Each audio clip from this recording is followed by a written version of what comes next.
Hi hello നമസ്കാരം അസ്സലാമു അലൈക്കും welcome back to Afsa's world. ഇന്നത്തെ എൻ്റെ വീഡിയോയിൽ എയർ ഫ്രയർ ഉപയോഗിച്ചിട്ട് ഒരു തുള്ളി എണ്ണയില്ലാതെ നമുക്ക് വളരെ പെട്ടെന്ന് ഉണ്ടാക്കിയെടുക്കാൻ പറ്റിയ കുറച്ച് നല്ല റെസിപ്പീസ്, അതും അധികം ആരും പറഞ്ഞു തരാത്ത കുറച്ച് നല്ല റെസിപ്പീസാണ് ഷെയർ ചെയ്യുന്നത്. വീഡിയോ സ്കിപ്പ് ചെയ്യാതെ മുഴുവനായിട്ടും കണ്ടു നോക്കുക. എല്ലാ റെസിപ്പീസും നിങ്ങൾക്ക് ഉപകാരപ്പെടുന്നതായിരിക്കും. ഒട്ടും തന്നെ സമയം കളയണ്ട, നമുക്ക് വീഡിയോയിലേക്ക് പോകാം.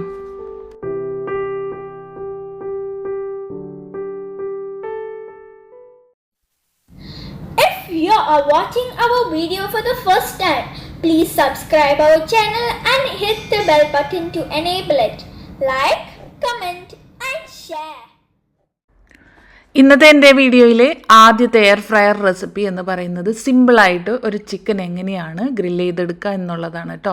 അപ്പോൾ അതിന് വേണ്ടിയിട്ട് കുറച്ച് ഇൻഗ്രീഡിയൻസ് ഞാൻ എടുത്തിട്ടുണ്ട്. 4-5 വെളുത്തുള്ളി അല്ലി എടുത്തിട്ടുണ്ട്, 1 ടേബിൾ സ്പൂൺ ചില്ലി ഫ്ലേക്സ് എടുത്തിട്ടുണ്ട്, ഒരു 3 പച്ചമുളക്, പിന്നെ ഞാനിവിടെ ചെറി ടൊമാറ്റോ ആണ് കേട്ടോ എടുത്തിരിക്കുന്നത്. അപ്പോൾ അത് ഞാനൊരു ബഞ്ച് ഓഫ് എടുത്തിട്ടുണ്ട്. പിന്നെ കറിവേപ്പില, പിന്നെ ഒലീവ് ഓയിലാണ് കേട്ടോ ഞാൻ ഇതിന് മാരിനേഷന് വേണ്ടിയിട്ട് ഉപയോഗിക്കുന്നത്. പിന്നെ ആവശ്യത്തിനുള്ള ഉപ്പും ഞാൻ ചേർത്ത് കൊടുക്കുന്നുണ്ട് കേട്ടോ. അപ്പോൾ ഈ ഇൻഗ്രീഡിയൻസ് എല്ലാം കൂടി നമുക്കിതൊന്ന് പേസ്റ്റ് പോലെ ആക്കിയെടുക്കണം. ഇങ്ങനെ അരച്ചെടുത്ത പേസ്റ്റ് നമ്മൾ വൃത്തിയാക്കി വെച്ചിട്ടുള്ള ചിക്കനിലേക്ക് തേച്ച് പിടിപ്പിച്ച് വെച്ചതിന് ശേഷം കുറഞ്ഞത് ഒരു 3-4 മണിക്കൂറെങ്കിലും അത് റെസ്റ്റ് ചെയ്യാൻ വേണ്ടിയിട്ട് വെക്കണം കേട്ടോ. ഞാനിത് ഓവർനൈറ്റിലാണ് വെക്കാറ്. അപ്പോൾ ഞാൻ ഫ്രിഡ്ജിൽ സൂക്ഷിച്ചതിന് ശേഷം മാരിനേറ്റ് ചെയ്ത് ഫ്രിഡ്ജിൽ സൂക്ഷിച്ചതിന് ശേഷം നമുക്ക് ഫ്രൈ ചെയ്തെടുക്കേണ്ട സമയത്ത് നമുക്ക് എയർ ഫ്രയറിലേക്ക് ഒരു ബേക്കിംഗ് ട്രേ ഇട്ട് കൊടുത്തതിന് ശേഷം അതിലേക്ക് ഈ പീസസ് എല്ലാം നിരത്തി വെച്ച് നമ്മുടെ എയർ ഫ്രയറിൽ സെറ്റ് ചെയ്യാനുള്ള ആ ഒരു ഓപ്ഷൻ ഉണ്ടാകും. അപ്പോൾ ഫിലിപ്സ് എയർ ഫ്രയറാണ് ഞാനിവിടെ യൂസ് ചെയ്യുന്നത്. അതിൽ ചിക്കൻ്റെ ഓപ്ഷനിൽ വരുന്നത് 180 ഡിഗ്രിയിൽ 27 മിനിറ്റ്സ് ആണ് കേട്ടോ.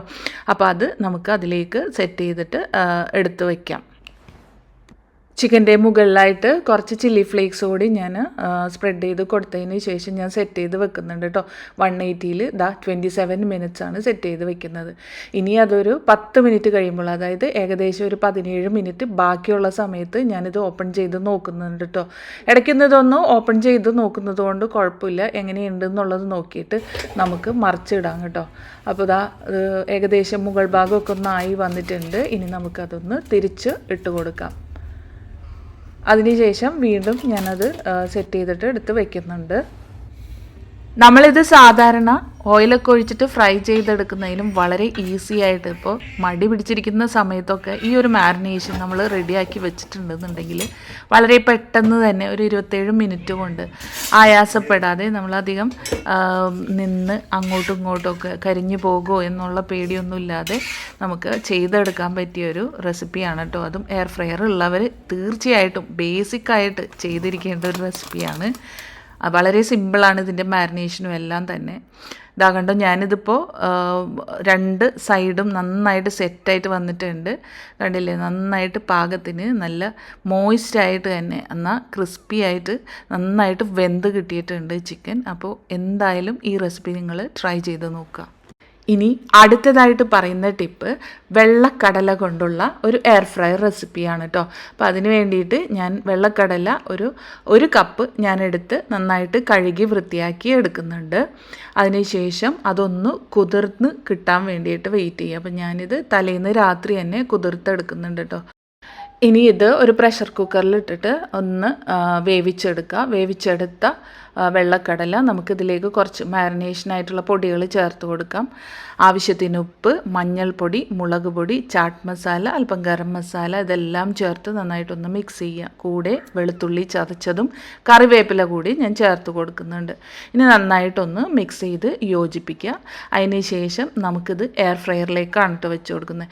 ഇതിങ്ങനെ നമ്മൾ വേവിച്ചിട്ട് ഇത് മസാലയൊക്കെ ചേർത്ത് നന്നായിട്ട് മിക്സ് ചെയ്ത് വരുന്ന ആ ഒരു ഭാഗമുണ്ടല്ലോ, ആ സമയത്തും നമുക്കതുപോലെ തന്നെ കഴിക്കാവുന്നതാണ്. നല്ല ടേസ്റ്റാണ് കഴിക്കാനായിട്ട്. അപ്പം ഞാനിത് ഫ്രൈ ആക്കി എടുക്കാൻ വേണ്ടിയിട്ട് എയർ ഫ്രയറിലേക്ക് വെച്ച് കൊടുക്കുന്നുണ്ട്. ഒരു സിലിക്കൺ ട്രേ ഞാൻ എയർ ഫ്രയറിലേക്ക് വെച്ച് കൊടുത്തിട്ട് അതിലേക്കാണ് ഞാൻ ചനാദാൽ ഇട്ട് കൊടുക്കുന്നത് കേട്ടോ, വെള്ളക്കടല ഇട്ട് കൊടുക്കുന്നത്. ഇനി ഇത് 200 ഡിഗ്രിയിൽ ഞാൻ ഒരു 5 മിനിറ്റാണ് സെറ്റ് ചെയ്ത് കൊടുത്തിട്ട് ഒന്ന് ഒതുക്കിയെടുക്കുന്നത്. അതായത് ആ വെള്ളമൊക്കെ ഒന്ന് നന്നായിട്ട് ഡ്രൈ ആക്കി എടുക്കുന്നത് കേട്ടോ. അപ്പോൾ അതിനുശേഷം വീണ്ടും ഞാൻ 180-ൽ 5 മിനിറ്റ് കൂടി വെക്കുന്നുണ്ട്. അതിന് ശേഷം വീണ്ടും ഇളക്കി യോജിപ്പിച്ചതിന് ശേഷം വീണ്ടും ഒരു 180-ൽ 5 മിനിറ്റ് കൂടി വെച്ച് കൊടുക്കുന്നുണ്ട്. അങ്ങനെ മൊത്തത്തിലൊരു 15 മിനിറ്റാണ് ഇതൊന്ന് ക്രിസ്പി ആയിട്ട്, നല്ല സൂപ്പർ ക്രിസ്പി ആയിട്ട് കിട്ടാൻ വേണ്ടിയിട്ട് സെറ്റ് ചെയ്ത് കൊടുത്തിട്ടുള്ളത്. ഇനി ഇത് 15 മിനിറ്റിന് ശേഷം പുറത്തേക്ക് എടുത്താൽ അതൊന്ന് ചൂടാറിയതിന് ശേഷം മാത്രം നമ്മൾ ഉപയോഗിക്കുക കേട്ടോ. അപ്പോൾ മാത്രമേ അതിൻ്റെ ആ ഒരു ക്രിസ്പിനെസ്, ആ ചൂയിനെസ് ഒക്കെ മാറിയിട്ട് നല്ല ക്രിസ്പി ആയിട്ട് നമുക്ക് ചിക്ക് പീസ് കിട്ടത്തുള്ളൂ. അപ്പോൾ ഈ ഒരു റെസിപ്പി വളരെ സിമ്പിളായിട്ട് തന്നെ നമുക്ക് എയർ ഫ്രയറിൽ ചെയ്തെടുക്കാൻ പറ്റിയ, കുട്ടികൾക്കൊക്കെ ഒരുപാട് ഇഷ്ടപ്പെടുന്ന ഒരു ചിക്ക് പീ ഫ്രൈഡ് റെസിപ്പിയാണ് ഞാൻ കാണിച്ചു തന്നിട്ടുള്ളത്. അപ്പോൾ എന്തായാലും ട്രൈ ചെയ്ത് നോക്കാൻ മറക്കല്ലേ കേട്ടോ. ഇനി അടുത്തതായിട്ട് കാണിക്കുന്ന എയർ ഫ്രയർ റെസിപ്പി സോസേജ്, മക്കളുടെ എല്ലാം ഫേവറേറ്റ് ആയിട്ടുള്ള സോസേജ്. അപ്പോൾ ഇത് നമുക്ക് എയർ ഫ്രയറിലൊന്ന് റെഡിയാക്കി എടുത്താലോ. അപ്പോൾ അതിന് വേണ്ടിയിട്ട് ഞാനിവിടെ ഒരു പാക്കറ്റ് ചിക്കൻ ഫ്രാങ്ക്സ് എടുത്തിട്ടുണ്ട് കേട്ടോ. അപ്പോൾ അത് കട്ട് ചെയ്തെടുത്തതിന് ശേഷം, ഇത് ഓൾറെഡി പ്രോസസ്ഡ് ക്ലീൻഡൊക്കെയാണ്, എന്നിരുന്നാലും നമുക്കൊന്ന് കഴുകിയിട്ട് കൊണ്ടുവരാം. കഴുകി അതിലെ വെള്ളമൊക്കെ ഒന്ന് ഡ്രൈ ആക്കിയിട്ട് ഞാൻ എടുക്കുന്നുണ്ട്.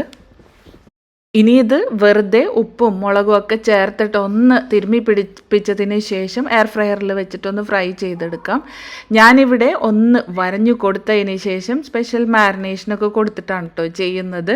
അപ്പോൾ ഈ മാരിനേഷൻ ഒന്നുമില്ല, ഇഞ്ചി, വെളുത്തുള്ളി, മല്ലിയില, ഒരു ഗ്രീൻ കളറാണ് മാരിനേഷൻ വരുന്നത്.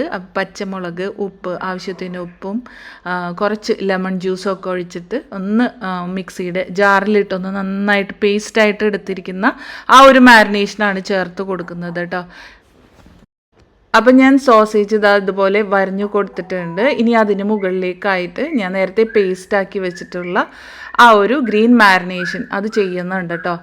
അപ്പോൾ ഞാനതൊരു സ്റ്റീൽ പാത്രത്തിലാണ് വെക്കാൻ നോക്കിയത്. സ്റ്റീൽ പാത്രമൊക്കെ എയർ ഫ്രയറിൽ വെക്കാം. പലരും സംശയം ചോദിച്ചിട്ടുണ്ടായിരുന്നു സ്റ്റീൽ വെസൽസ് വെക്കാൻ പറ്റുമോ എന്നുള്ളത്. നല്ല ക്വാളിറ്റി ആയിട്ട് നല്ല കട്ടിയുള്ള സ്റ്റീൽസ് നമുക്ക് വെച്ച് കൊടുക്കാവുന്നേ ഉള്ളൂ. പക്ഷേ ഇത് ഇപ്പോൾ സോസേജുകളെല്ലാം കൂടി എനിക്ക് ഇടാൻ പറ്റാത്തത് കൊണ്ട് ഞാനതൊരു ബേക്കിംഗ് ട്രേയിലേക്ക്, അത് ബട്ടർ പേപ്പർ ട്രേയിലേക്ക് മാറ്റി കൊടുത്തിട്ടുണ്ട് കേട്ടോ.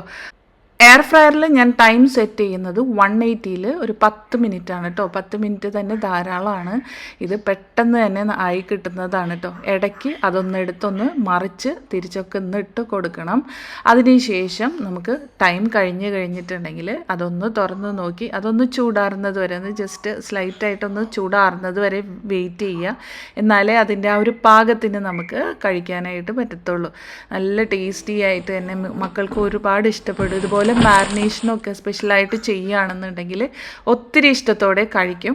അത് മാത്രമല്ല, കുട്ടികൾക്ക് ടിഫിൻ ബോക്സിലൊക്കെ ഒരു ദിവസമൊക്കെ വെച്ച് കൊണ്ടുപോകാൻ പറ്റിയ നല്ലൊരു ഈസി സ്നാക്ക് തന്നെയാണ് കേട്ടോ ഇത്. അപ്പോൾ എന്തായാലും ഈ ഒരു റെസിപ്പി നിങ്ങൾക്ക് പുതിയതാണെന്ന് വിശ്വസിക്കുന്നു. എന്തായാലും ട്രൈ ചെയ്ത് നോക്കാൻ മറക്കരുത്. കുട്ടികൾക്ക് ഉണ്ടാക്കി കൊടുക്കാൻ വേണം. അപ്പോൾ ഇന്നത്തെ എൻ്റെ വീഡിയോ നിങ്ങൾക്ക് എല്ലാവർക്കും ഇഷ്ടപ്പെട്ടു എന്ന് വിചാരിക്കുന്നു. വീഡിയോ ഇഷ്ടപ്പെട്ടാൽ ലൈക്ക് ചെയ്യാനും ഷെയർ ചെയ്യാനും അതുപോലെ നിങ്ങളുടെ വിലപ്പെട്ട ഫീഡ്ബാക്ക്സ് കമൻസ് ആയിട്ട് അറിയിക്കാനും മറക്കരുതേ ഫ്രണ്ട്സ്. സബ്സ്ക്രൈബ് ചെയ്യാതെ കാണുന്ന ഏതെങ്കിലും കൂട്ടുകാരുണ്ടെങ്കിൽ ഒന്ന് സബ്സ്ക്രൈബ് ചെയ്ത് കൂടി സപ്പോർട്ട് ചെയ്യാൻ മറക്കല്ലേ. തൊട്ടടുത്തുള്ള ബെല്ലൈക്കൺ ഓൾ എന്നുള്ളത് എനേബിൾ ചെയ്താൽ ഞാൻ ഇനി ഇടുന്ന ഇതുപോലുള്ള പുതിയ വീഡിയോസ് നിങ്ങൾക്ക് അപ്പോൾ തന്നെ നോട്ടിഫിക്കേഷൻസ് ആയിട്ട് കിട്ടുന്നതായിരിക്കും. അപ്പോൾ ഇൻഷാ അല്ലാഹ് മറ്റൊരു വീഡിയോ ആയിട്ട് വരുന്നത് വരേക്കും എല്ലാ കൂട്ടുകാർക്കും താങ്ക് യു ഫോർ വാച്ചിങ്.